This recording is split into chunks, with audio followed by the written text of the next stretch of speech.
चलिए, पिछले वीडियो में हमने नाइट्रोजन, फास्फोरस, कैल्शियम, पोटेशियम और मैग्नीशियम के बारे में लिख लिया था। आज हमारा अगला तत्व है iron, Fe++ iron.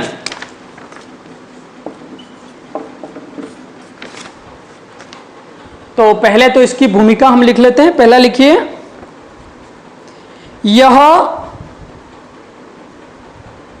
Porphyrin protein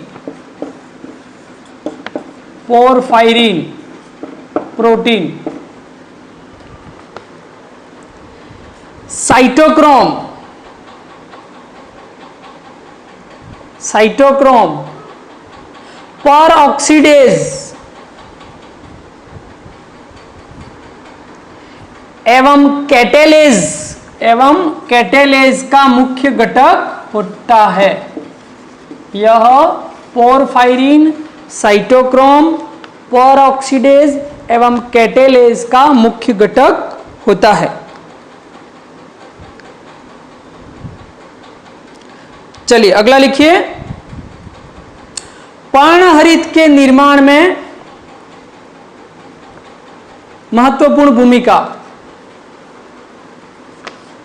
पर्णहरित के निर्माण में महत्वपूर्ण भूमिका।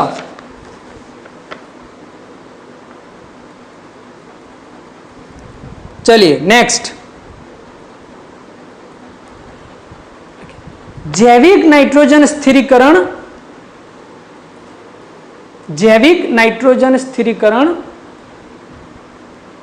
एवं ETS, आप जानते हो इलेक्ट्रॉन परिवहन श्रृंखला। जैविक नाइट्रोजन स्थिरीकरण एवं ETS में महत्वपूर्ण भूमिका।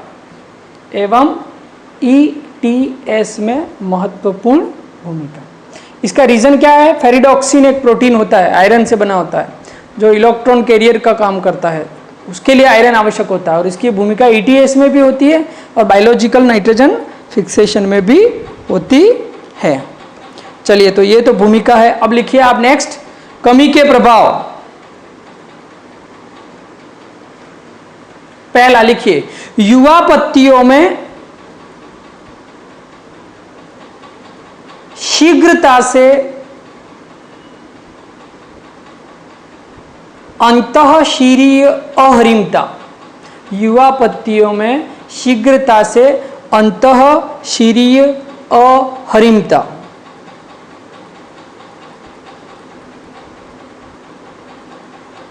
नेक्स्ट लिखिए, श्वसन की प्रक्रिया का अवरोधन, क्योंकि रेस्पिरेटरी एंजाइम हमने पढ़ा अभी, उसके लिए बहुत जरूरी है ये ETS के लिए।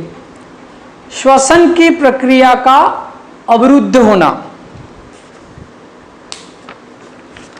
श्वसन की प्रक्रिया का अवरुद्ध होना।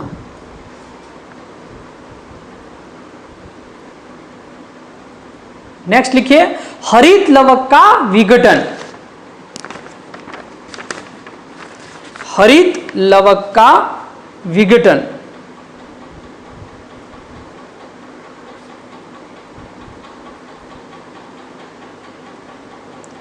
चलिए नेक्स्ट लिखिए आप, अगला तत्व मैग्नीज,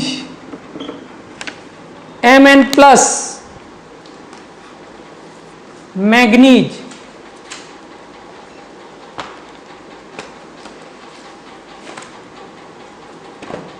तो मैग्नीज की भूमिका आप लिखिए, यह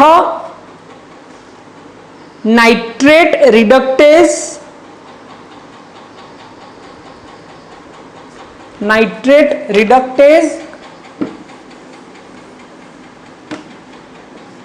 डीकार्बोक्सिलेज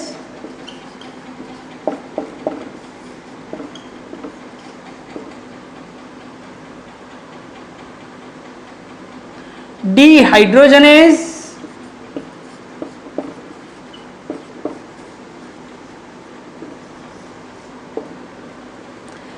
आदि का एक्टिवेटर होता है, सक्रियक के रूप में कार्य करता है।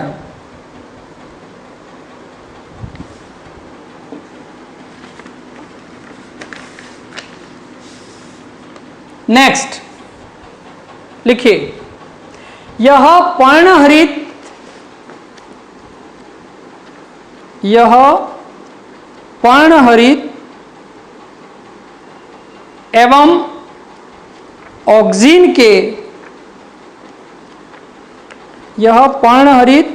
एवं ऑक्सीजन के निर्माण के लिए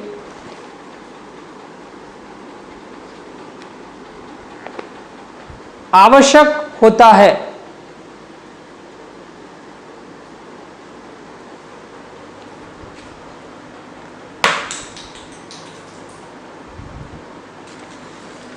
चलिए अगला, अगर आपने पढ़ा हो फोटोसिंथेसिस में पढ़ा था OEC, oxygen evolving system. Photolysis, जल का प्रकाशिक अपघटन होता है, उसके लिए मैग्नीज आवश्यक होता है। तो आप लिखिए अगली भूमिका, प्रकाश संश्लेषण में जल के प्रकाशिक अपघटन के लिए,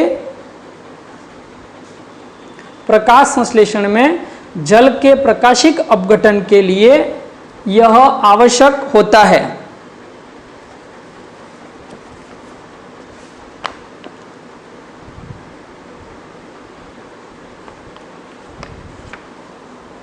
चलिए अब लिखिए इसके कमी के प्रभाव।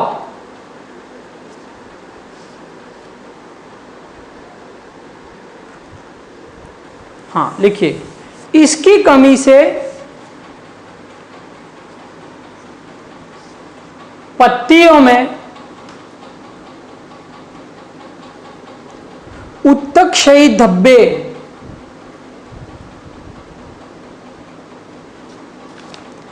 एवं अहरिमता आ जाती है। उत्तकक्षयी धब्बे एवं अहरिमता आ जाती है।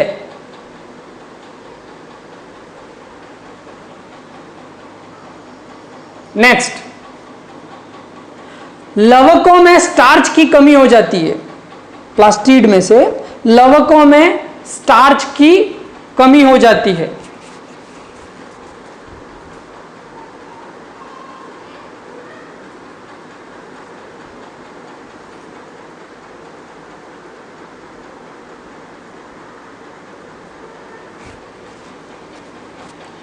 और इसमें लिखिए, युवा और वृद्ध दोनों पत्तियों में एक साथ क्लोरोसिस होता है। लिखिए, युवा एवं वृद्ध दोनों प्रकार की पत्तियों में अहरिमता।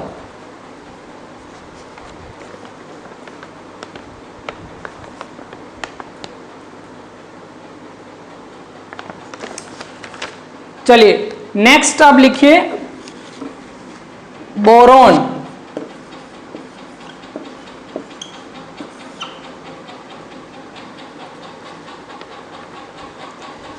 बोरॉन एकमात्र ऐसा एलिमेंट है जो किसी भी एंजाइम से संलग्न नहीं होता। बहुत कम भूमिका होती है लेकिन विशेष होती है। तो लिखिए पहले भूमिका, लिखिए, यह शर्करा के स्थानांतरण में सहायक होता है। फ्लोएम ट्रांसलोकेशन हम पढ़ते हैं। यह शर्करा के स्थानांतरण में सहायक होता है।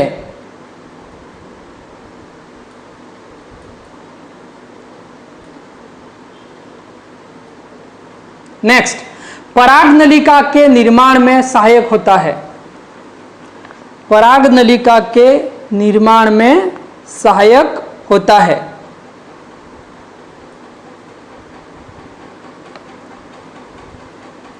नेक्स्ट, कोशिका विभाजन, पुष्पन एवं फलन के लिए आवश्यक होता है। कोशिका विभाजन, पुष्पन एवं फलन के लिए आवश्यक होता है।